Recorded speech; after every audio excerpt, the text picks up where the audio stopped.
Life Her Podcast. Hey, you. Her is me, her is you. Her is us, her is she, her is we. United we stand, baby, that hurt for keeps. I'm coming and I demand my space, I know it's free. I owe myself the world, they tried to count me out. I've been down some dark roads, they tried to pound me out. From cloudy to sunny, ain't think that I would make it out. I needed positive emotions to fill me out. Hey y'all, I had an exclusive interview with Leslie Ann Cole. She is an award-winning screenwriter and filmmaker who works with both scripted and non-scripted material. Not to mention, she is doing some amazing, dope things in Toronto, Canada. She is the executive director of the Female I Film Festival. This festival is something where a bunch of women just come together and they receive awards and they get to network, and just the fact that she is empowering women in film and also that are also executive directors. It is amazing. Sometimes we only find ourselves going in one direction, but when we're together as a unit of women, we can make some things happen. Empowerment is what she's all about. Listen to this interview and you'll get to know so much more about Leslie. Thank you guys. Peace. Everyone, this is Yvette Loy of Life Her Podcast. I have Leslie Ann Coles with me right now. Hey, Leslie. Hey, how you doing? I'm good. How are you? I'm good. I'm just working away here. So how did your day go? Well, I woke up thinking, wow, the festival comes to an end today. Like the film portion of the festival comes to a close today at 9 a.m. in the morning, TIFF, at Digital TIFF Bell Light Box. And we rounded off our day yesterday with a really great panel of women. It was called Women Shattering the Glass Ceiling. Tanya Lee Williams from Real World, Ella Cooper from Black Women Films Canada, Women in Film and Television, WIDC, Women in Film and Women in the Director's Chair and the Female Eye, and Women in View. And it was really amazing. And so today I kind of woke up and went, oh my gosh, I got my own work to do. I mean, outside of the festival, I'm a filmmaker and a screenwriter, and I have a deadline today for the Writers Lab, and I have another deadline for a grant that's already been funded, but I need a little more funding. So it's just kind of crazy. Wow. Well, yeah. I mean, that's our entrepreneur life of making things happen. Isn't it true? Oh, yeah. When do you find time for yourself, though? Tomorrow, I'm going up north. I'm going to hit Bomb Beach, which is Northern Ontario. I'm going to drive up with a friend of mine, a girlfriend. And it's only like a 2-hour drive. We're going to head up there. And then I am going to go for a long watch on a Northern Ontario beach. Hopefully there's no ice and snow there. And I may even, if the water has thawed, I think I may throw myself into the frozen lake for a couple of minutes like a true Canadian polar bear. Oh, yeah. Oh, yeah. That yeah. sounds like fun. So, Leslie, can you let our listeners know who you are and what do you do? I am a screenwriter and a filmmaker. I'm an actress, and I also founded and I'm the executive director of the Female I Film Festival here in Canada. We are an annual women directors festival. So we showcase films directed by women from around the world. Wow, that is amazing. What inspired you to start something like that? I was hitting the film festival circuit with my first film in 2001. And I noticed in the couple of years that I was in the festival circuit, like the independent film festivals around the world, there weren't many women. And I would see women. There were 5 of us or 10 of us, maybe, among like 30 men. And it raised a question for me. And the question was, where are the women directors? Or are there no women directors? Or are there films not getting programmed? And so I invited actually a lot of American women directors who I'd met at various festivals throughout the U.S. And I said, listen, if I do an event in Toronto and we show films directed by women for a weekend. Will you come? And they were like, oh yeah, I'll definitely be there. And they did show up, and we showed 42 films in November of 2001, and that begat the Female Eye. But at the time, I don't think I thought I would be running an international women's festival, a competitive women's film festival now. We're in our 20th year, but we just celebrated our 19th edition. Wow, congratulations. Mm-hmm. Oh Kind of man. crazy. How does that feel though? I haven't had time to really distill everything that happened. It was an unusual year for us. We're usually a live event. So we celebrate and watch each other's films and sit on panels and eat breakfast together. And, you know, we're friends for life. And it's a real community of women directors. And we don't, you know, we have a lot of what I refer to as repeat offenders. And they come back year after year, or every 5 years, we'll see a short, and then we'll see a feature film from the same director.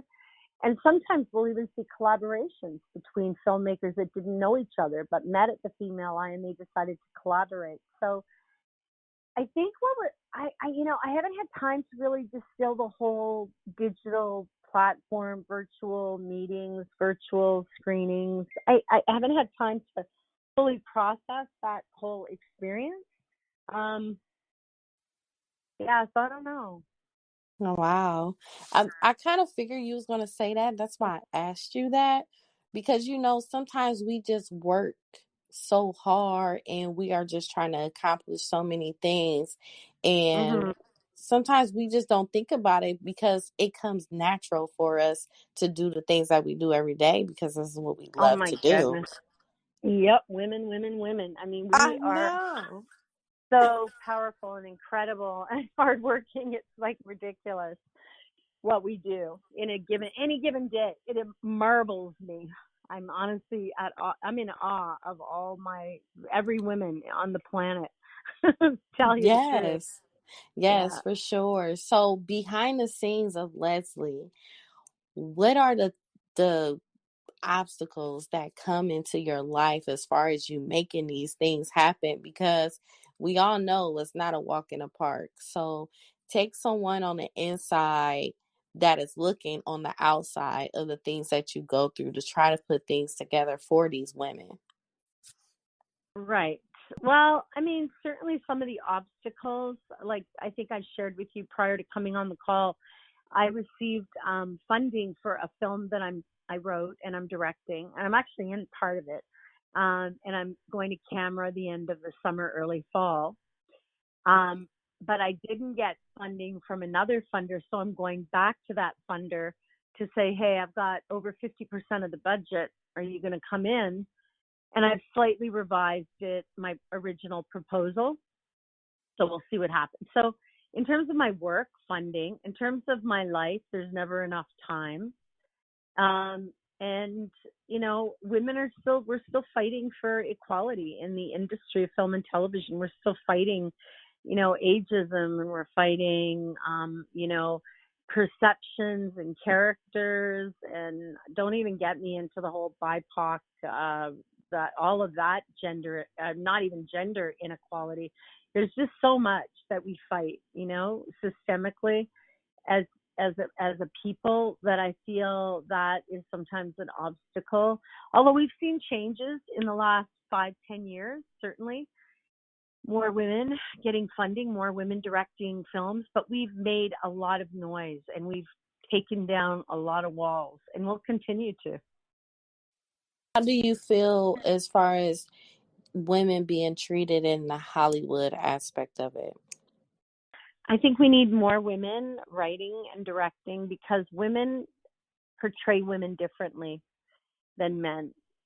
That's true. You'll notice with the films written and directed by women, one thing I've noticed over the years, and certainly through my own work as well, is that women are the lead roles. Women are the protagonists. Women aren't in some kind of secondary role where they're the bauble on the arm of a man that's 40 years older than them. They're not, you know, the way they treat certain elements of storytelling Violence is often what you don't see, which is really, truly disturbing sometimes. And nothing's gratuitous. Yes. And they don't favor the male gaze. So it's a very different experience. And I remember in the early years of the festival, we would get films literally submitted to us on VHS. And I remember it was before digital. And I remember looking at the films and going, I'm not used to seeing women over the age of 30 on screen. I'm not used to seeing wizened old faces. I'm not used to seeing, like, I was like, kind of like, wow, it really hit me that how much we didn't have a culture that spoke to women, that spoke to age, that spoke to wisdom, that spoke to, the female experience. And all of a sudden I was seeing it, and it was it just blew my mind. I was like, oh my gosh, I didn't even realize how much we weren't even represented on screen, or our stories weren't reflected in cinema or television. So it was really maybe more so in television with sitcoms and things like that, but it was a different experience. I have to agree with you with that because, when you usually see the male as an executive producer, it's like we always portrayed as always the battered woman or being abused or always Yeah. being that independent woman or Yeah. always being the crazy woman. Always always the crazy woman, the unattainable woman, the loose, Yes. sleazy woman, or the bitch, or the good mother, or the Yes. bad mother, or the good mother, or the bad mother. But we're never a combination of any of those things. We can't be a good mother, and sometimes maybe a bad mother. Sometimes we're not perfect mothers. We can't be a faithful wife and be a terrible, cheating, terrible, money grabbing wife. We can't be like just so stereotypical, like very Yes. stereotypical, very cookie cutter molds of stereotypes of women, which are so Yes. inaccurate. Yes. It's like they just scared to just make us just plain badasses. Oh, I love the badasses. Yeah, yeah, yeah. It's so good, so good, so good. So we see women doing it, and a few years ago, more than a few years ago, we started seeing late night thrills and chills, like late night, like sexy shorts and late night frightening movies. And I thought, oh my goodness, we need to have a late night thrills and chills program dedicated to women directors. So we started that. We get action films and sci-fi and all kinds of things directed by women. Documentaries blow my mind because women just have a way of getting in places to tell the most incredible stories. And sometimes with documentaries, I think to myself, how did they get that access? How did they get in there? And I think it's because women are nurturing and communicative, and the world isn't totally threatened by us yet. Although I think they are, but they pretend they're not. So Oh yeah. I don't know. I think we just have to keep moving forward and holding each other up and supporting other women. I mean, we cannot be siloed anymore. We cannot be just operating in our own vacuum. We need to pave the road forward for younger women so they know they can do it. Yes, that is so true. And sometimes some women could come off as mean girls when we really are here to uplift and inspire you, or the fact of some women sometimes it's hard for them to actually feel comfortable about a woman being in the presence of them because they always think we have an ulterior motives when some of us are coming off in a good place. So it's Well, like also we've been we have set up to yes. compete with each other. We've been trained that we are in competition with each other. We're in Mhm. competition for the men. We're in competition for the money. We're in competition for the job. We're in competition. We're all only in competition with ourselves. I mean, what is Yes. ours? And I think we need to really stop thinking that way. I've always Mhm. did it like when a filmmaker friend or a screenwriter tells me, hey, I just got funded for my, final draft of my feature. And I'm like, yes, because for me, I always look at it like a win for one sister is a win for another. That's the way it is for me. Mm-hmm. And That's that's the way I how it's, think. yeah, and that's how it's supposed to be. And that's where a lot of our blessings come from too, is being good to other people. Being great, gratitude is really important, to express gratitude, to express, yes, of course, to be kind and authentic and honest, all of those virtues, Mm. that are good virtues and good code of ethics to live by, absolutely essential. We're not rewarded for bad behavior. And if we are, well, you're going to have to face it in the afterlife, I figure. Oh So yeah. I I just think, and it's so much easier to be kind. It's just takes so much less. It just feels right, Yes, I know exactly what you mean. Now, as far as your upbringing, what was it like growing up? I had an incredible mother. My mother is still alive. She survived COVID, by the way. All right. And my father passed away a long time ago. But, you know, I have to say, I never grew up feeling like I couldn't do anything. Like, I could tell my mom, I'm going to go and learn to be an astronaut and I'm going to fly to the moon tomorrow. And she would say, okay, that's great. You're a genius. Like, my mom, Wow.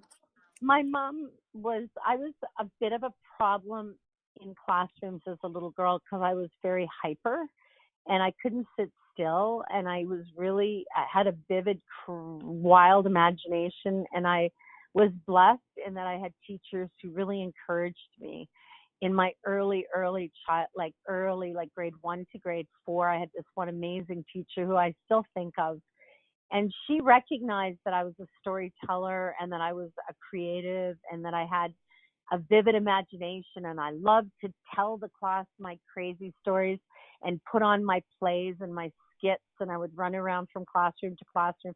And she gave me incredible freedom. And there were teachers after that and even earlier who were like, Leslie needs to be encouraged in the arts and she needs an outlet. And my mother took that to task. So my mom put me in dance from a very young age.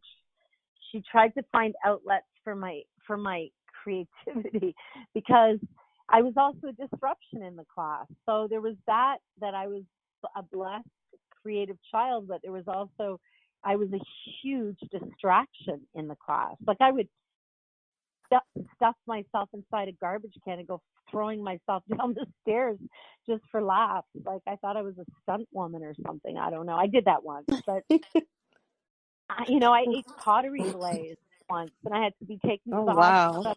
stomach pumped. I told the kids they could fly, and I gave them magic fairy dust and put them on the roof of my house.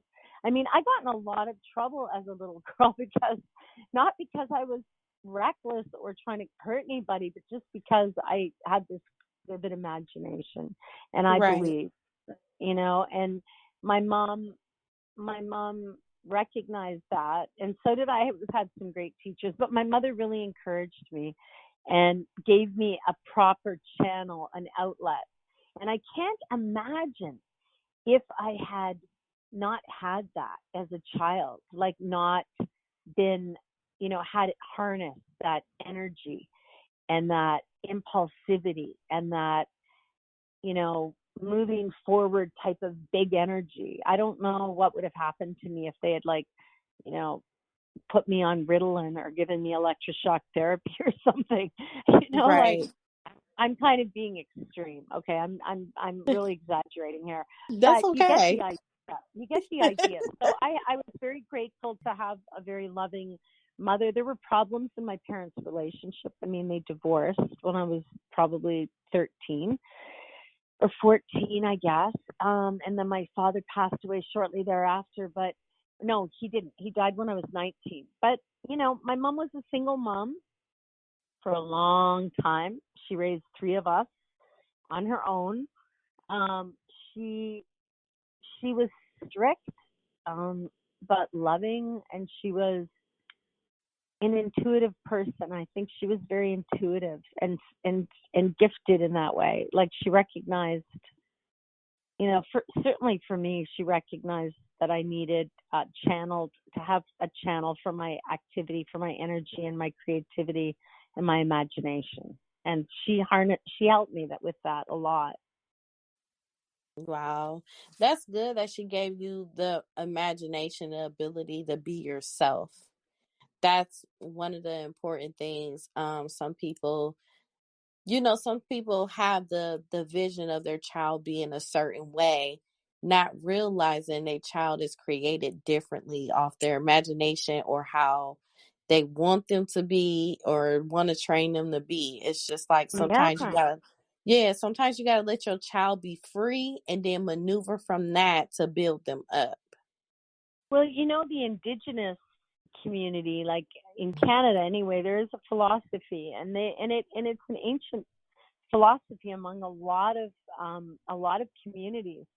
And what they do is the elders watch the children at a very young age, and they see their gifts. So if there's a child who's talking at a very young age and is very communicative and a very big communicator, they will say, oh, that child is going to be a speaker. That child is going to lead our people. That child has power in words. That child has this gift. If a child is always playing and building and constructing things out of nothing, they will look at that child and they will say, they're the strengths of this child. These are the child's gifts. So they actually look to the children to see where they play. And Shakti Gawan wrote an amazing book. I remember years ago I read it, and she said to find your strengths and your gifts as an adult, look to your childhood. Look to what you enjoyed doing just organically and authentically as a child. What did you do? Where did you play? What did you do when you played? Because it's usually a sign of what you are good at and what you're interested in. Yes. And then, it's very important for us to actually recognize and, analyze all of those different areas that you just mentioned, because it'll help not only your child too, Yeah, I mean, there's no point in trying to fit a square peg into a round hole, right? Yes, definitely, for sure.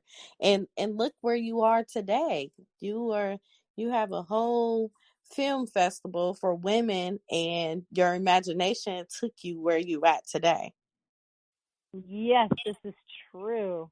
It is true. It was an integration of my experience as an independent filmmaker and recognizing a need in the community for women to help make, a space for them to showcase their work, and not just to showcase their work, but to show the work to the greater public, to say, you can't stereotype a woman director by saying that just because she writes and directs a film, she's creating it for a female audience. That would be like saying a man who is a director directs films for men. Like, nobody does that. That's silly, Mm-hmm.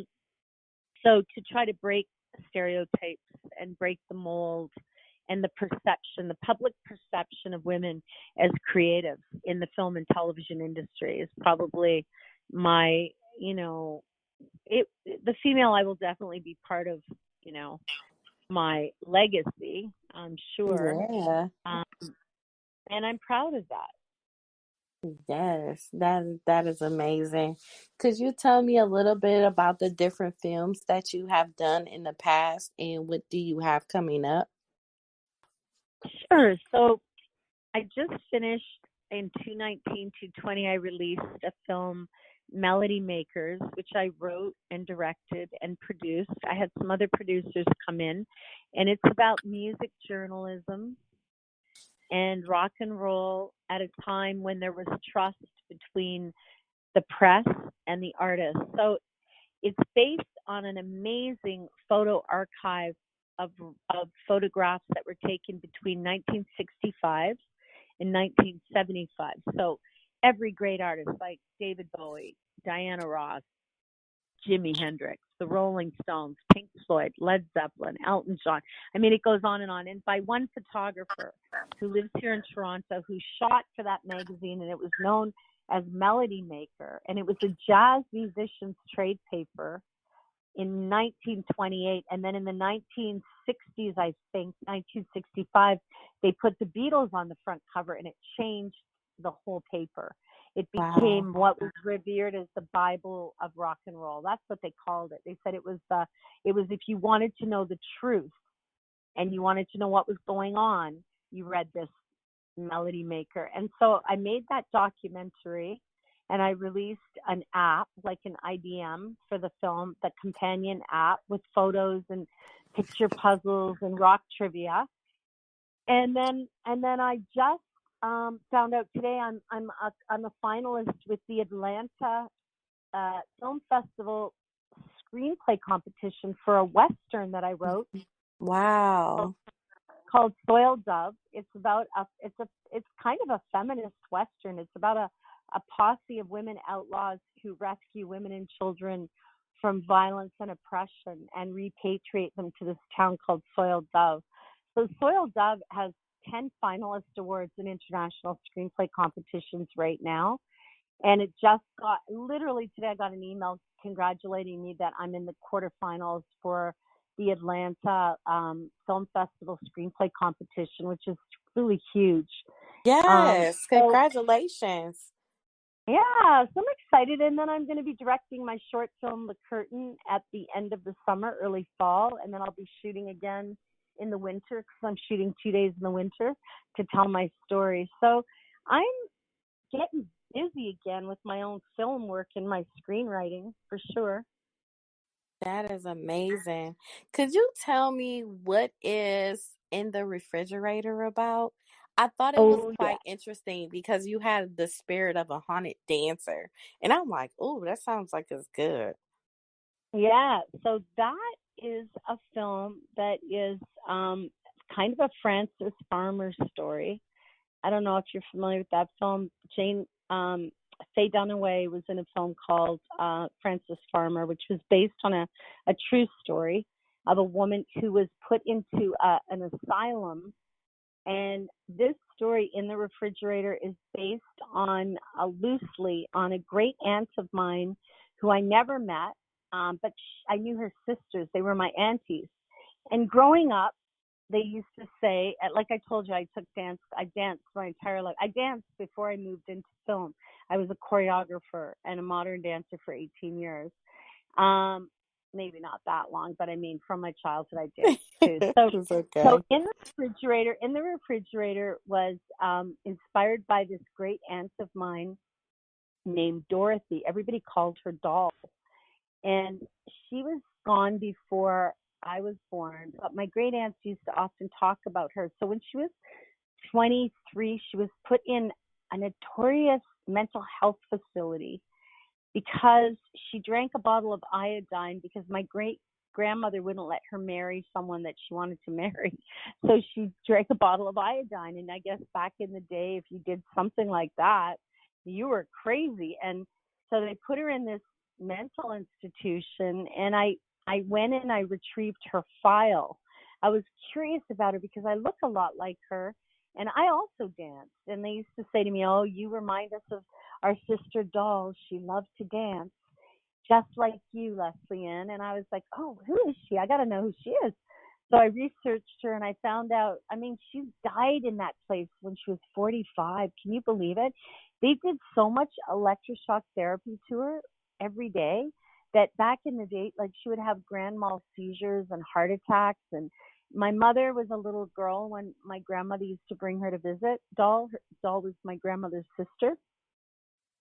And my mom said, as a little girl, she was terrified. She just remembers the clinging of the doors and seeing her Aunt Doll. And Doll eventually stopped speaking. She became what was referred to as an elective mute. She completely stopped speaking. And she died there at the age of 45 of unknown causes. Well, come on. But it is a story about a woman. I fictionalized it. So the film is about a woman who loses her child, and she is losing her mind, and she feels she's going the way of her Aunt Doll. She feels she's going to end up like her Aunt Doll, and that's basically what the film is about. It's about things that get passed down from one generation to the next. It's about familial history and my matriarchal history in my family. And that was 40 minutes long. It was my first film, and I won like 13 international awards for that film. It actually got invited Wow. to the Academy. The Academy of Motion Pictures Arts and Science called me when I was in New York and said, we would like to screen your film in the refrigerator in Santa Monica at the Laemmle Theater twice a day for the Oscar jury for nomination for Best Short Live Action. Wow. That is Yeah, amazing. isn't that crazy? It was my Girl, first. yes. Like, that's nuts. It ended up being over by 2 minutes and 37 seconds. Like, for live action, for an Academy Award, you have to be 45 minutes hard stop. You can't be over. No more. You can't go over the time. I didn't know that. I mean, I didn't make the film for the Academy Awards. I made the film because I wanted to explore the women in my family and the history of the women in my family. So. Wow. So did you what was your involvement with the God Send? Because I watched the previews of that and I think I'm gonna go back and watch that. I saw that. That was a film with De Niro and Rebecca Stamos, and I was hired to play an art dealer in that film. So I Wow. play Rebecca Stamos' art rep in that film. Oh wow. Yeah, that movie looked like it's pretty good. I was like, wow, when I saw that earlier, I'm like, I'm gonna have to watch this. Just It's a seeing scary film. Yeah. Yeah, it looked very interesting. Even with a child leaving and then they bring it back. Like, oh God. I know. You like the Yes. late night thrills and shows, I think. Yeah, probably so. I love mystery things. I love solving things. I like crime movies. Yeah. I don't know why, but it's just something. And my mom used to tell me that I should have been a private A detective? investigator or a detective. Yes. Have you seen Homeland, the series with Claire Danes? No, I haven't. Oh, you have to watch Homeland. I binge watched the entire series. It is great. You have Okay. if you like that, you definitely should watch Homeland Okay. I'm definitely on gonna watch Netflix. that. Yeah, you Okay. definitely should. You're gonna love it. Okay, I'm gonna remember that, and I'm gonna DM you if you like. This movie was amazing. Yes, for You're gonna love it. sure. Yes. So, in closing, could you leave something very inspirational for women that are listening today? Don't let anyone tell you can't do anything. Ooh, that was a mouthful right there. You know that, right?